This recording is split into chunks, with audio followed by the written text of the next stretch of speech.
Hey, this is Scott Lara, president of militaryfares.com, your one-stop shop for travel. If you're a member of the military, if you're a veteran like I am, or if you're a family member of a military person, go to militaryfares.com for all your travel needs.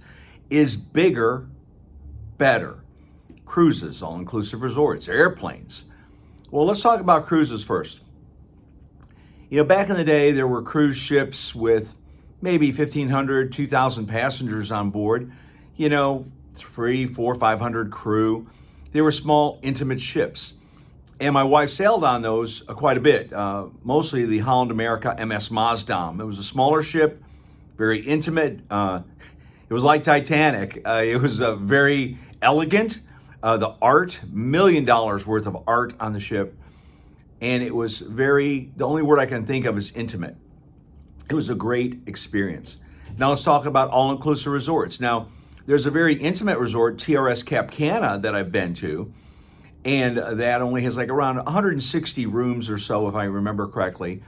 No carts driving you around, a very small beach, a couple restaurants, a nice spa, Zentropia Spa. And so that's an intimate resort.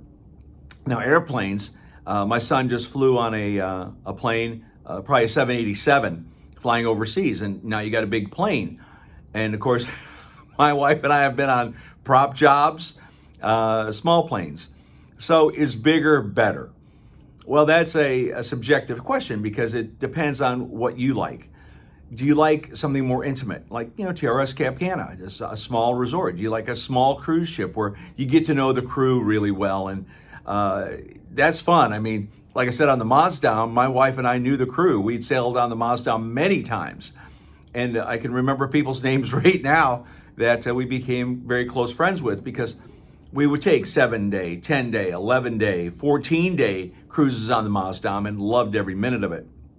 Also, when you have a smaller cruise ship, when you go to the private island like Half Moon Cay, you know, there aren't 5, 6, 10, 20,000 people on the private island, unless another ship, you know, was there at Half Moon Cay too, like the Maasdam and maybe the Fascination or one of the older ships. But now let's go about cruises.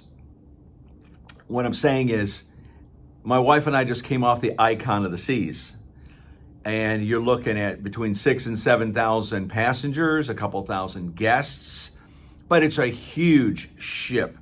If you look, just do a Google search, Titanic versus Icon, I mean, you could fit like 3 or 4 Titanics inside of Icon. And when Marty and I were at Coco Cay, one of the smaller Royal Caribbean ships was docked right next to the Icon. And it's kind of like a Volkswagen Bug versus an 18-wheeler. I mean, just night and day. Now about resorts, going like I was saying about TRS Cap Cana, I got a small resort, but I've also been to TRS Turquesa, TRS Cap Cana, which is a smaller one. We got TRS Turquesa, TRS Coral, TRS Yucatan that are the bigger ones. More rooms, more restaurants, bigger beaches. And then of course with airplanes, you know, it just depends. I mean, if you're just, you know, flying from, you know, Jacksonville to Orlando, maybe a small jet or a prop job will get you there. It's not going to be super comfortable, maybe. Now, of course, if you're on a G550 or a G650 private jet, yeah, it'll be comfortable. But for the most part, if you're flying commercial or small, and I've been on small planes, believe me, and it's not only is it a white knuckle experience sometimes, especially if you're flying into, I'll tell you the story. I was in Belize, and I took a prop job from Belize to a little island, and it was like, whatever, 8, 10 people on there, and it was white knuckle for me, and everybody was kind of laughing. And also we took a small plane from, I want to say from New York to Quebec, Canada, and it was interesting. But the point I'm trying to say is bigger better? I guess the answer to that is it depends. If you and the person you're traveling with want a bigger, grander experience, yeah, Icon of the Seas, Wonder of the Seas, Connings Dam, MSC Seashore, these big ships, you know, you got to know what your trade-offs are, right? Now, I will tell you on the MSC Seashore, which I had a great time. I got there like at 1:30 in the afternoon. My boarding time was 2, and I just basically walked onto the ship. I got out of my shuttle and went right up the escalator, and there was nobody there in the 30 stations, where people are taking your passport and getting your information. There's nobody there, nobody.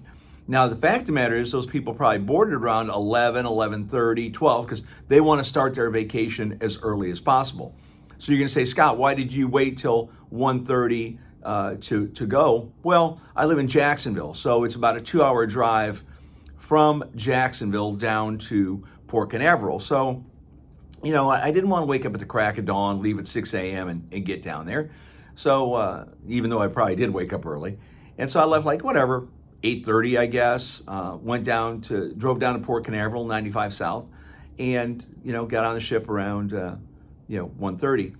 But, going back to Icon, my wife and I just sailed on the biggest cruise ship in the world, Icon of the Seas. And that was down in Miami. So that's about a 6-hour drive with my wife. It's about a 4-hour drive with my brother-in-law. But when we went on the Virgin Voyages Scarlet Lady, that was fun. And it's a mid-sized ship. I don't want to say it's a small ship. I don't want to say it's a real big ship, but it was an amazing experience, and that's another video. But going back to is bigger better, you've just got to know that if you're going on Icon or Wonder or Mardi Gras, there's things you got to think of. Number one, your boarding time. Do you want to go at a boarding time where it's going to be, I don't want to use the word crazy, where it's going to be crowded? Let me use that word. That goes back to airfare, because when you talk about flying to Cancun, which I fly to Cancun several times a year, let me ask you a question. Do you want to fly to Cancun on a Friday or a Saturday? Or do you think it's smarter to fly in on a Tuesday or a Wednesday? Answer is Tuesday or Wednesday, because everybody and their brother, for the weekend, okay, I'm going to fly out on Friday from Orlando, maybe 9 a.m., land at 11 a.m. in Cancun if you're taking a nonstop flight, and that immigration area is going to be crowded. But I've flown in on Tuesdays and Wednesdays, and it just depends on how many planes are coming in that day, but immigration is a lot better. Same way flying out. If you're flying out on a Sunday, it's going to be a lot more crowded at the airport than if you're flying out on a Thursday. And so, those are just things you got to be mindful of, is, what your tolerance is for stress at the airport, stress on cruise ships, stress at all-inclusive resorts. Now, I will say, as I'm going back to talking about Cancun now, making sure your transportation is good to go. You don't want to wait there at the Cancun airport outside, if it's either 100 degrees outside or if it's raining, for your transportation. You want it to be Johnny on the spot. It's kind of like if you have a relative pick you up at the airport. Do you want your relative, okay, I'm on my way. You've been standing there in an hour and your relative stopped to get something to eat or drop off the kid at daycare or something. And it's the same way with your transportation at airports. You got to make sure your transportation is good to go. If it's an Uber, if it's a Lyft, or if it's a van or something, back in the day when I traveled to Cancun, the transportation company used to hold up a sign, welcome Scott Lara, and that kind of makes you feel good. It's kind of like when you walk into Starbucks and, your name is on that cup of coffee, it feels nice. And several times I've been to Cancun. This is back when Traffic Tours was the van line that was taking care of me. In some cases, they would have my name on a sign. In some cases, they wouldn't. And that would be the experiences. The last couple times I've been there, I just had to walk up to the thing. Hey, Scott Lara. Oh, hey, here's my clipboard. Oh, there you are. Yeah, there you are. And so that's kind of a thing too. But going back to is bigger or better, that's what you got to really consider. And talk it over with the person you're traveling with too. I'm hyper, okay? I want to get through TSA quick. I want to get on my van quick. I want to get to the resort quick. I want to get on the ship quick. My wife is, in 40 years I've been married, she's more relaxed and slow and take it easy. And I'm just not that way. I want to get to where I want to get to. And then when I'm on the ship or when I'm at the resort or when I'm on the airplane, that's when I can relax. And my best friend, he's the same way. He's like, getting through TSA. He's got a couple kids. You got your shoes, got your play pack, got your backpack, you got your neck brace thing for the plane. Take off your shoes, put on your shoes. So it could be a real stressful situation. So in closing, all I want to say is that is bigger better? It just depends. Scott Lara, president of militaryfairs.com, your one-stop shop for travel. Be sure to like and subscribe here on militaryfairs.com, the YouTube channel there. Also, you can Google Scott Lara, SCOTT, space LARA. Google or look at my YouTube channel over there. You'll see a lot of the tips that I give here on this channel too. I've been doing travel for over 15 years. I love to travel. We only have one shot. As Gary Vaynerchuk says, it's a 400 trillion to one shot that you're a person, that you're here.